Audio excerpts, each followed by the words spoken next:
Hi guys, it's Angie Bell with My Fairy Treasures. Okay. We are going to continue with this cabinet. Let me just see if I can, without having to move my camera too much. This is what we've done so far. Well, I'm not going to worry about it. I'm just going to go ahead and move my camera. This is where we left off. Sorry about this camera going everywhere. Okay. This is where we left off. That's the top. And you can see the two sides.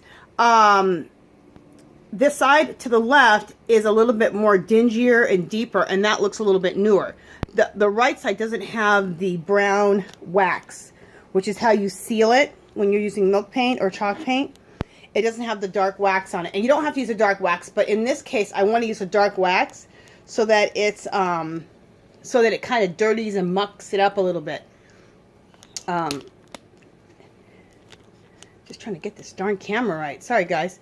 So, we finished that part, but we need to go down here and finish this part, right? So, we want this side to look like that side. And that side over there also has the brown wax on it. So, let's get started. And putting the brown wax is what seals, like I said, is like your sealer. And, my last video, not a lot of people wanted to watch the sealing part, but it's one of the most important parts. It's where the magic happens. It brings out the colors, the hues, it deepens things. It gives you that more vintage look, depending on which color sealer you use, whether it's a clear, a white, or the brown sealer. So, anyway, let me see if I can come in a little bit closer so you guys can see that, but not too close so you can. All right, I think that's going to work. So let's get started. I'm going to try to make sure hopefully I'm not too much in the way. There might be areas where I'm in the way a little bit, and I am sorry, but I'll try to stay back as much as possible. Let's get started. I am going to add a little bit more paint up here, because when this was dripping off, it took some paint off of here, and actually a little bit too much. So,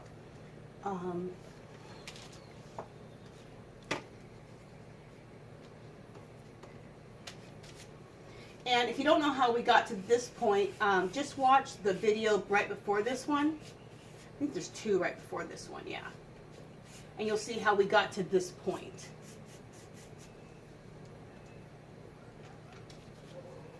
And I'm using a homemade, what am I using? A homemade chalk paint.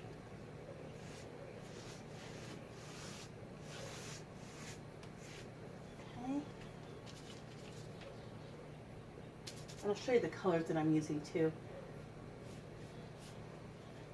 So if you're starting from here, you know what, you kind of have an idea of what's going on. So just a second. Okay. I'm using this lighter teal color. I'm switching off between the lighter teal color and this darker teal color. Okay. And how you make chalk paint is you do 3 parts paint to 1 part plaster of Paris, and you mix the plaster of Paris up in a jar first with a little bit of water till it's like, you know, like pancake batter or just cake batter.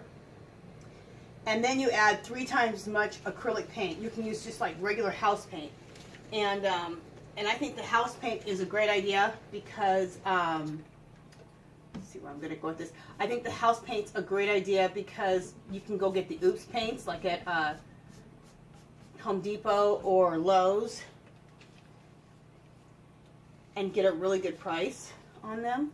So I always think going and getting those oops paints is a really good investment, and then you have a ton of paint for nothing. And making your own paint is so much cheaper. Making your own chalk paint is so much cheaper than buying it. Oh, I thought I heard something weird.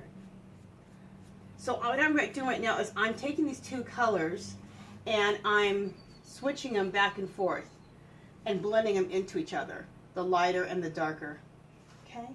And I got the idea of this pattern, and I'm also painting the hardware. And I'll show you how we're going to handle that hardware. We're going to put some copper on this hardware and then wipe it off. It's going to look really cool.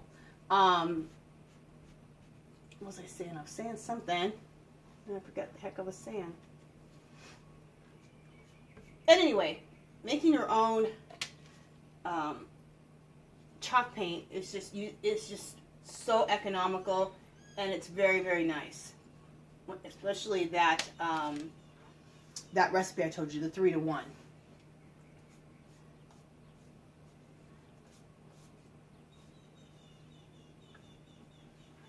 Okay, we're going to touch that back up in a second.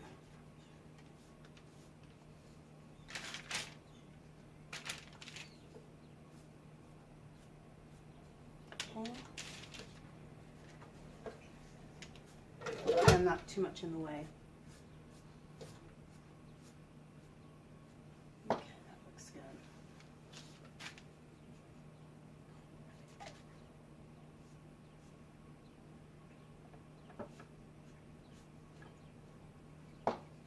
I'm going to let that dry a little bit. I want to put a little bit more lighter between this and here, but we'll do that in a minute. And what I like about doing this, I'm just switching back and forth this light and this dark. So it's like it was this dark teal color, and then over time, this this china cabinet, of course, it chipped and the paint faded and all of that. So that's why you have that light and dark, and they're fading into each other. So what I want it to look like I said, is like it's dark, and then it's lightened up over time. And that's what that lighter turquoisey color is. So, well, that's what I want to say. I got this idea of this whole paint look or idea from Pinterest. You can go on Pinterest and look at doors, and you can get these really cool pictures of these old doors that are all chipped up and faded, and it's really cool.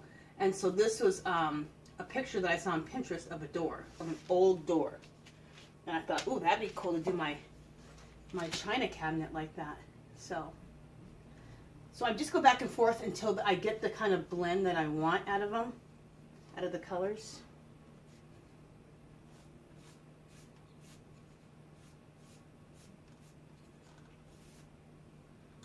Okay.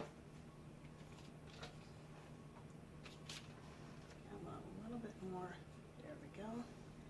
Same thing over here. I want a little bit more here.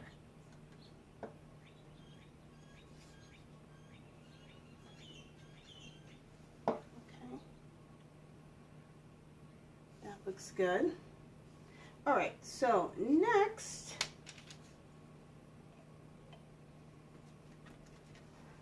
let's do the inside of this door. Like that.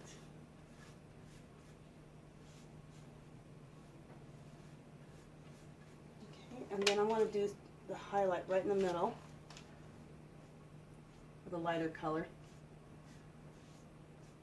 I call it highlight because, you know, I also paint and color a lot, and to me this is like the highlight of what I'm doing. So that's why I'm calling it the highlight. You're like, the highlight?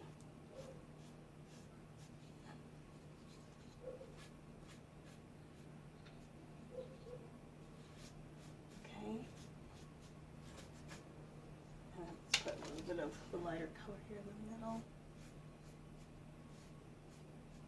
There we go. That looks good. And let's do that same pattern again right here in the middle. Darker here.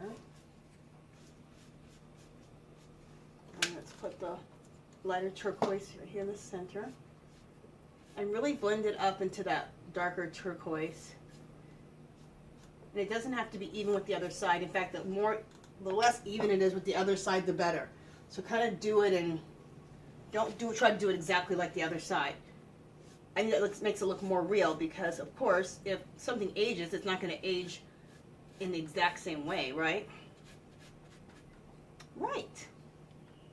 As if somebody could answer me.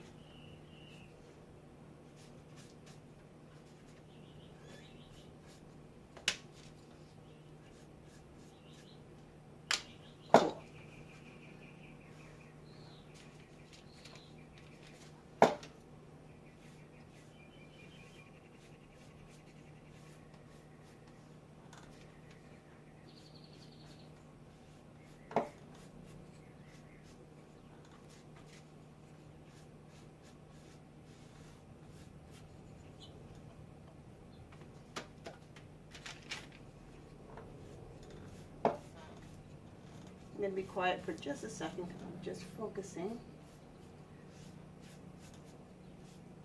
Okay, so now I'm right in the center here, leaving that open like that. Now I'm going to swipe some, the lighter color right in the center. And very unevenly swipe some color in the center.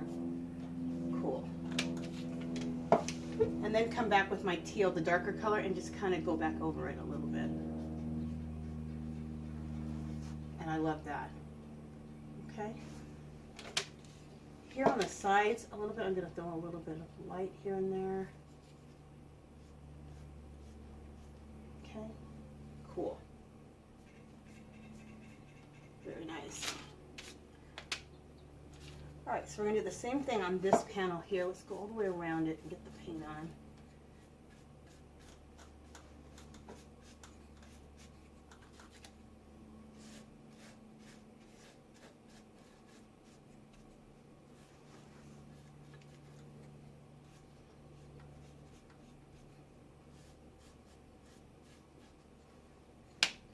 And then let's swipe some lighter color right in the center here.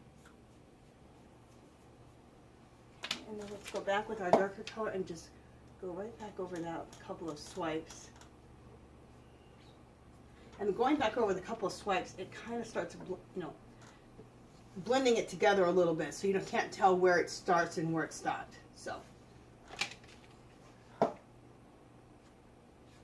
let's add a few highlights of this color right around into here where we put all this dark.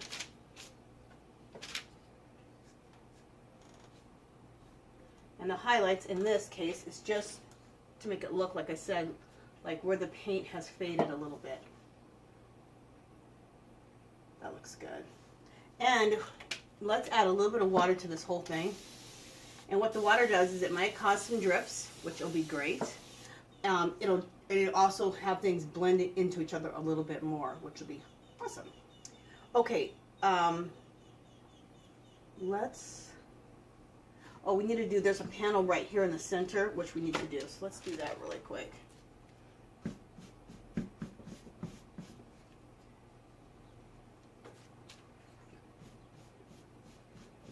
And there's another panel over here on the side, and I think I'm not going to do this one on camera because I think it's going to be way too hard to see because I'm already sitting in front of it. So we'll work on this panel here and work on this to the end of here, but it's going to be too hard in this corner next to this wall for me to film at.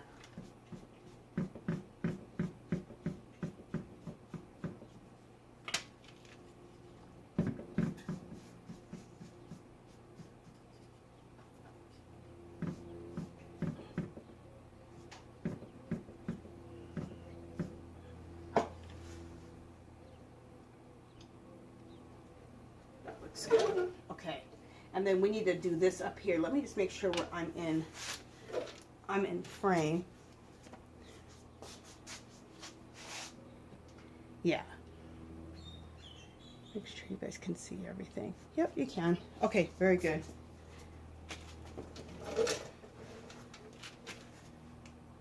Did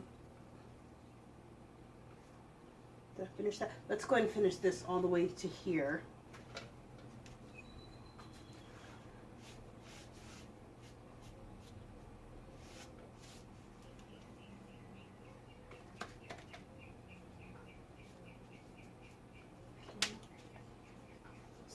In here.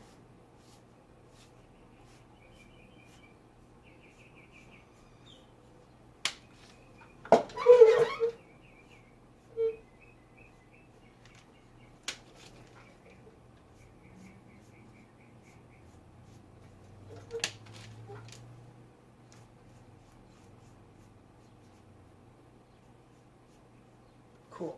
I like that. And I did get messy over onto this little spindle right here, but I'm not worried about that. I'll paint that up in a little bit. That'll, like I said, will be done off camera just because it will really be in the corner over there. It'll be really hard to...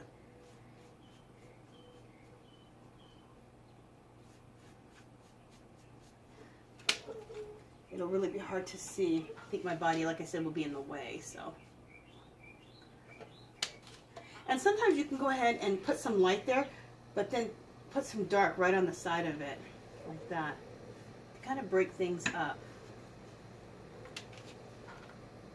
Like right here, let's put some light there. So instead of doing it like dark light, go on the side of the lightness and put some dark there. It kind of breaks things up and makes them not look, it keeps it from looking like a pattern. Because I saw myself getting too much into a pattern, like, you know, always putting it in the middle here. You don't have to always do that. I could have went dark and then light and then put dark and light right next to each other. Kind of how I did right there, if that makes sense.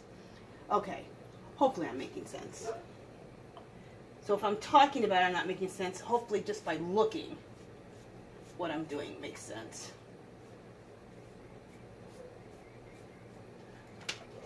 Sometimes it's hard to explain until you see it, and then you're like, oh, okay, I see what she's saying, by seeing how it turns out. See how I put the light in, but I took the light kind of further up there on the top of here.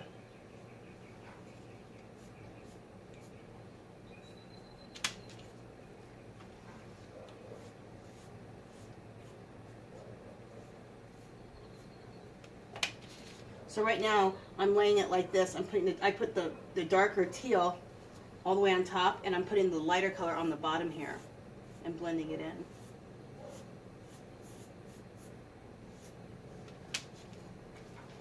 Just for a little different.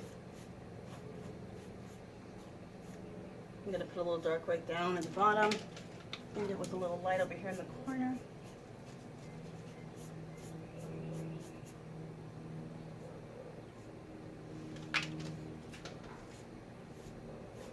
Get a little light going up over here. I'm gonna break that up a little bit. There we go. Like even right here, I just feel like there's too much lightness, or too much teal right there. Hopefully these aren't in the way too much. So we need to add a little more lightness here. So we're gonna add it right here at the bottom a little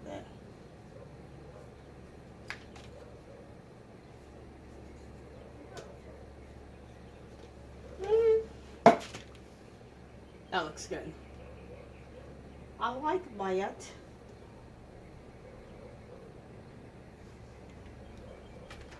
There might be a little bit of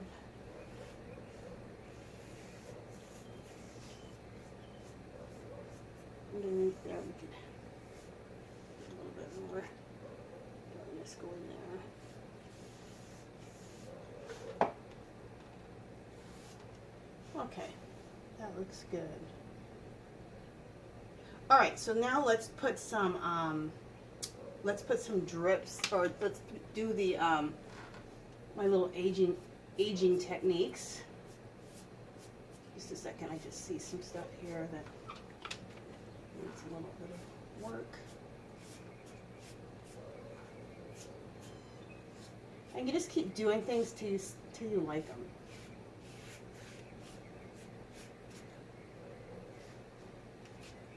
There's no right or wrong answer. And there's no wrong answer because you're trying to create faded, chippy paint. So, how could you go wrong? Okay, so that looks good there. We want to put a little bit more here. Seems like we need a little bit more paint right here. There we go. Let's add a little bit more of the teal.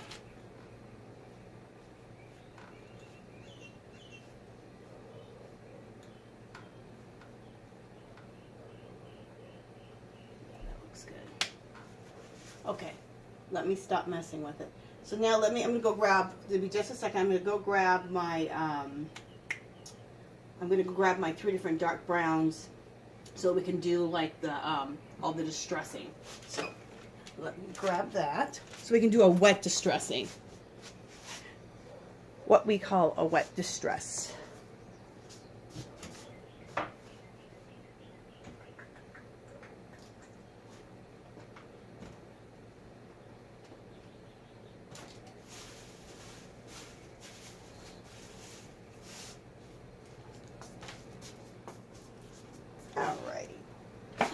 So for this wet distressing, just a second,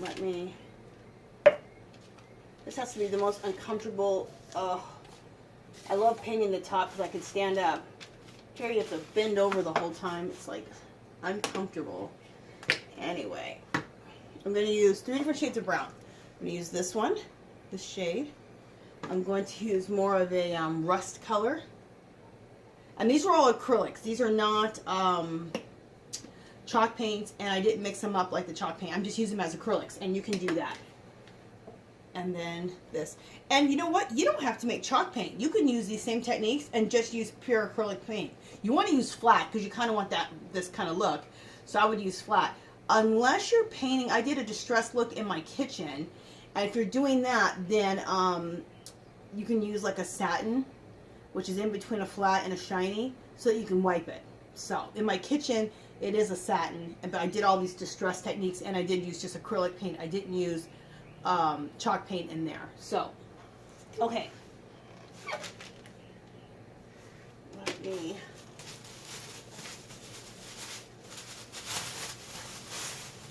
And you can, in my opinion, you want to do this thing called distressing and wet sanding, which I'm going to explain that in just a second. But you do want to do it when this is kind of wet, because these paints will blend into the turquoises and just look more natural.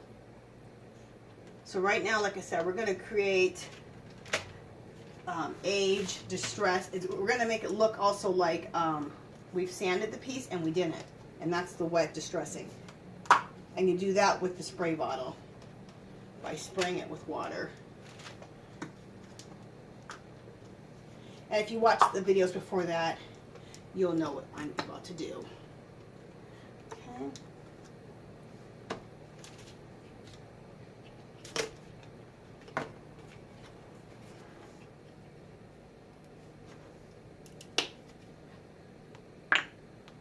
That was not me. That was my paint. Okay, the other thing that's really important is to get yourself a bottle like this, a misting bottle. Here it is. It's by, it's called an ultra fine mist sprayer. You can get it in the fine artist section at Hobby Lobby, and I'm sure they have them in all the other craft stores too. It was $10, but I used a coupon, so I got it for like $6 or $7. Used a 40%. So, but this is nice because it gives a nice mist, and you have more control. If all you have is a spray bottle, use that, but just get it on the finest setting and just be kind of careful. Okay. Oh, and one other thing, well, I'll do it after I do this. I want to put some aging in here. I didn't do that yesterday. I didn't, or last time that we left off on this piece. Let me see if I'm in frame for that or not. Yeah, I am for the bottom part. Cool. We'll do that at the end. I want it to look like in here, I didn't put enough of the aging in here in the windows. And I did it on the other side. I just forgot to do it on camera, so we'll do it here at the end. Okay. So the first thing I like to do is I like to take the darker brown color and come in here. And this right here makes it look like if I sanded it, that the wood's showing through, right? Or over time, the paint's chipped off, right? Exactly. So that's what you're trying to create with that. And then I'm going to take this lighter brown color and add that kind of into it. Just kind of mix it and add it beyond a little bit. Kind of just keep those two mixed up into each other. And then we'll do the rust after we get these two done. So you want to take your spray bottle and you want to mist that. And when you mist it, you're going to make the color break up and separate, and also you're going to have drips, and that's awesome too.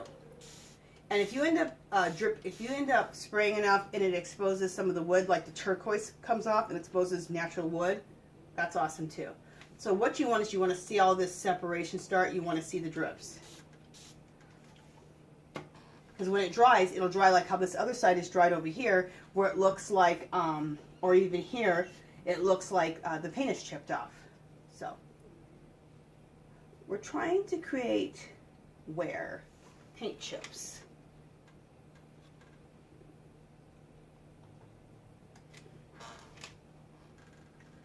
And we're going to put some more of that dark brown right here.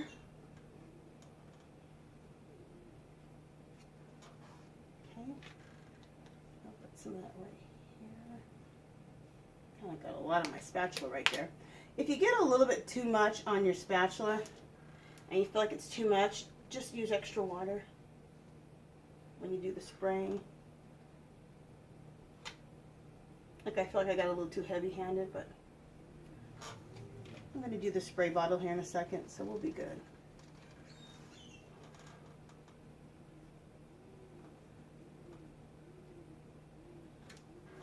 All right, so now we're going to use the spray bottle again on all these areas.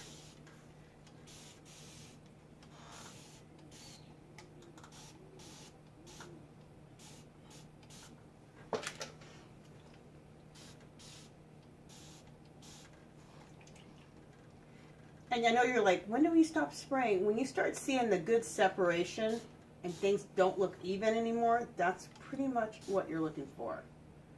Okay.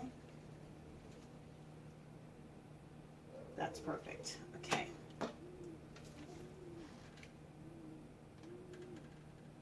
And if anything, before you overdo it, just go on to another section. Look at it in 5 minutes and see what it's done, because it needs time to drip. It'll drip, you know, it needs time to keep on dripping and separating, and then go back to it. And if you need to spray a little bit more water, then do that. But even if you end up spraying too much water, no big deal. Just put more paint on there. Okay. So let's spray some water.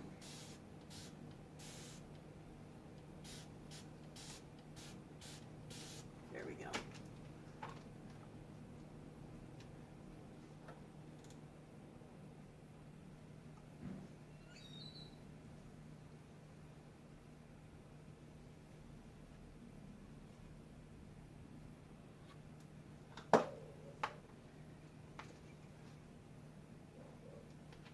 A fly just almost landed in my paint over here. Thank God it didn't stick to it.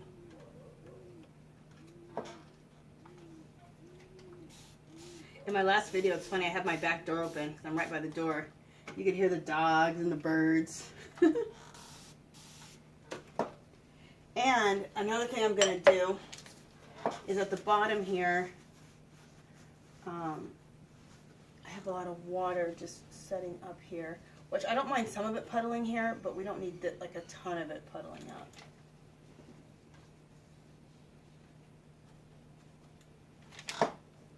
In fact, I only did this come on video. This very bottom here, you may want to wait to paint that to the very last, because you might have some paint chipping, too much paint chipping off because it hasn't quite dried and you have so much water hitting it from doing your aging up here. So anyway, but like I said, I did that so you guys can, you know, I needed to paint it now so you guys could see the techniques. But your very bottom piece, I would just wait till the end. But it's kind of cool though, because right now I'm adding some really good aging down there, just naturally, because everything's just dripping right here and landing, which is cool. Okay, let's keep going.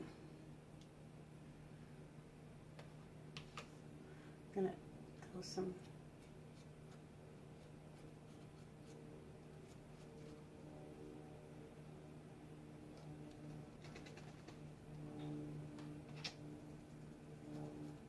Oh, I know what I want to do there. That's what I did on the other one. I took it and I used my... That's what I did, because that's how it looked really natural. I used my fan brush. Let me miss that again. The fan brush made this look really cool. See how just using the fan brush going down like this?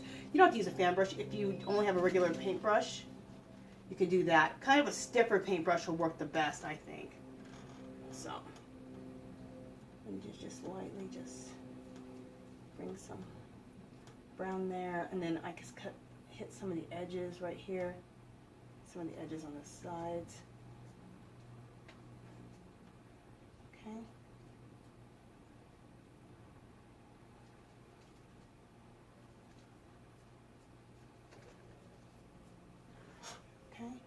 And let's just spray some water. Spray some water here.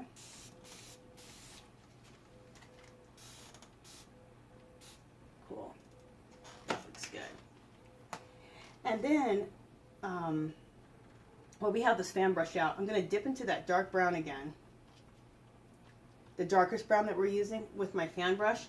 And I'm going to go into these crevices right into here. And just add a little bit of distress into here. So it makes it look like, you know, some of the paint, because this is an old piece, has chipped off and worn away. So right in these little crevices, I'm going to do things.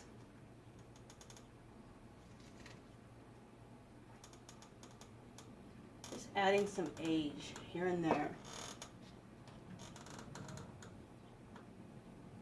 And I won't even go back up in here and do that. That's what I was trying to show you. Is but I didn't do that in here. I didn't go into the little crevices everywhere and add the brown with my fan brush. I'll go back off camera and do that because I'm doing it now on this piece so I can show you.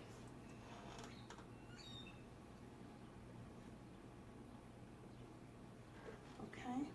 And where all those little crevices are, well, I'm going to spray right there. Go back and spray. And what happens is it'll blend into the turquoise, it'll drip down, it'll blend into itself and just look really natural. And all those little brown areas just looks like where the paint chipped off. I love it. Okay. Let me just see, I need a little bit more water over here. There we go. That looks good. Okay. So, I'm going to look at the camera and see what we're doing on time.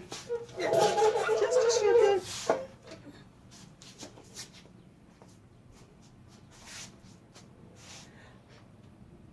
Okay, I'm sure you guys are on part 2 now, because I'm sure my camera has turned off. Not turned off, but it's already gone to part 2, because it only will record for 30 minutes at a time. So, welcome to the next part. Okay. So, I haven't used this rust color yet, right? So now we're going to use that rust color in the midst of all of this. So, I just want to add a little rust in here. Like, this piece is so old and rickety that it even rusted a little bit, even though it's wood. I know that doesn't sound right. But, in the picture that I saw on Pinterest of this old door, it was made out of wood and it looked rusty at the same time. So,